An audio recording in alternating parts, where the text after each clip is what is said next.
situation, you have this project folder. In this project folder you have your HTML, CSS and JavaScript files with some image folders, or it can be other folders. So first go to the netlify.com, log into your account, click on add new projects. Here you can see you can drop your project folders, zip files, or you can also upload a single HTML file. Choose a folder and then select your project folders and then click upload.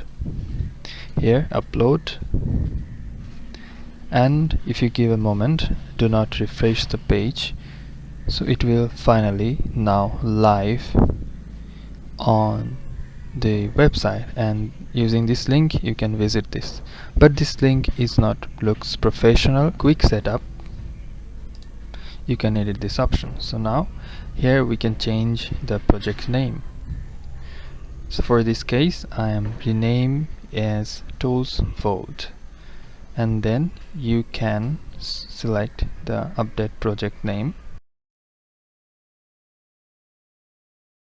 and then your website is now live in this link. So it looks professional and very simple. Thanks for watching.